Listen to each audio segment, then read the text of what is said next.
you lower down the foot part all the way down.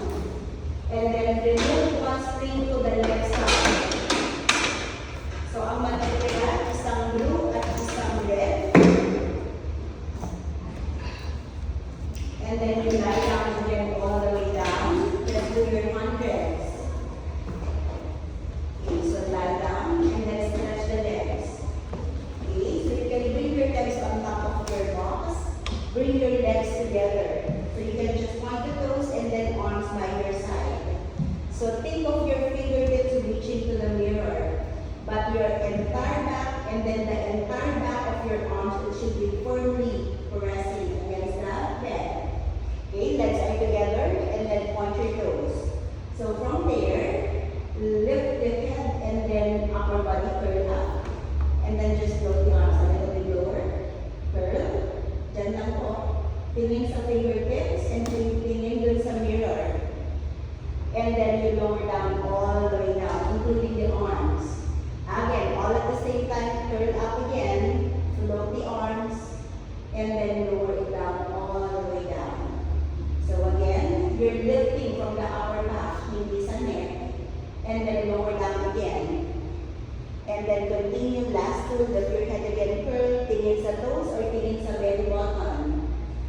One more, lift your head, hold, curl a little bit higher, and then lift the legs, and then pulses. So in with the air.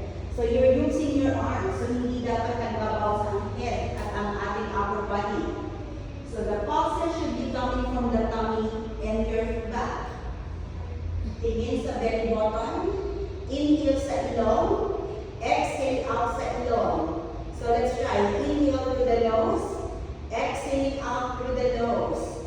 Inhale for 5, exhale for 5, 50, and then 40, and then 30, and then 20, and then 10. Hold your pulses. Can we curl a little bit higher? Can you just bend the knee, curl higher, and let's just stay for 5 reps. Wala nang pulses. Curl a little bit higher, and then 4, 3, 2, 1, and then lower down all the way down. So then you can just hug your knees to your chest, and then you can slightly move your hips side to side. So massage yung lower down. Okay, so yung strap natin nandyan sa ating shoulder rest. Now get your strap. Okay, parehas na strap, hahawakan. Okay, and then hawakan natin siya dun sa mas maikli. Okay. So bring your legs on a tabletop position. Okay. So bring the legs on a tabletop position and then arms up. So think of punching your knuckles up to the ceiling. Okay. So meron siyang konting tension. So this will be your working tension. Okay, arms up. So may konting tension. So that will be your starting and ending tension. Shoulder width apart, and then pull. This would be your starting tension, legs are together. So your heel is in line with the knee. Starting tension. So from there, arms up. This is an exhale. Exhale, bring your arms all the way down. So think of punching the mirror. So yung wrist, dapat hindi siya nagbe-bend. Can you bring your wrist a little bit long? Stretch the wrist. So hindi siya naka-bend. Reach the knuckles long. And then lift again. Think of your working tension. And then press your arms down again. Working tension tayo. And then up again. No, you just hold it. So it's like easier to and hold. Press it down. And then up again. Up to here. Okay, inhale to stretch. Okay, so the wrist and the bend, no? Keep it long. And then up again. And then 7, don't break the wrist, keep it long. Inhale to stretch. And then 6.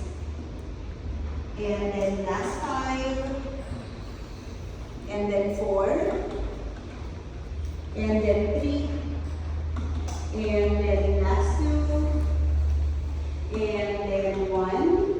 Okay, arms down, just beside your hips. So your palms or knuckles are facing down, right?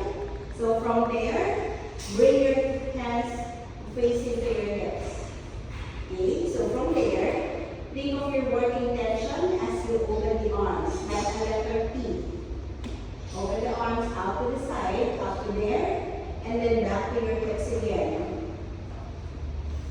Up and open again, and then exhale, bring your arms back to your hips again. Inhale, and then exhale.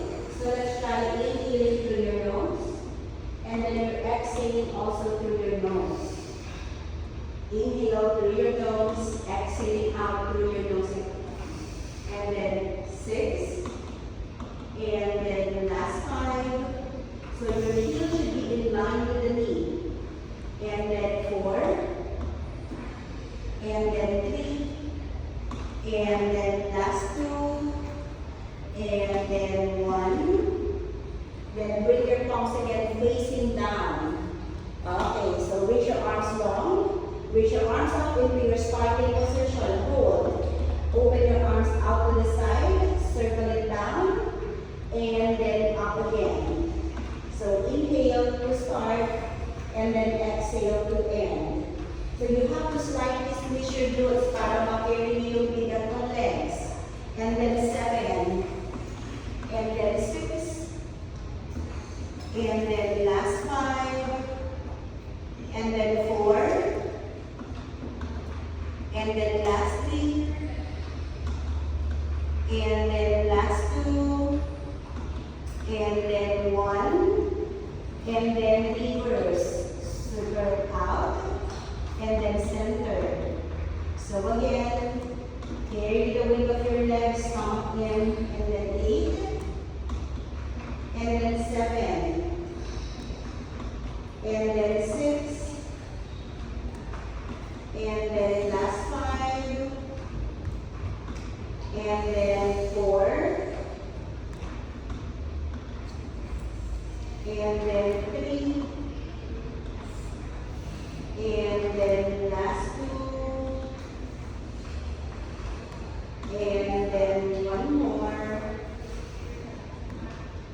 And then arms by your side. Okay, stretch arms, stretch the arms. Okay, you can lower down the legs first. Rest.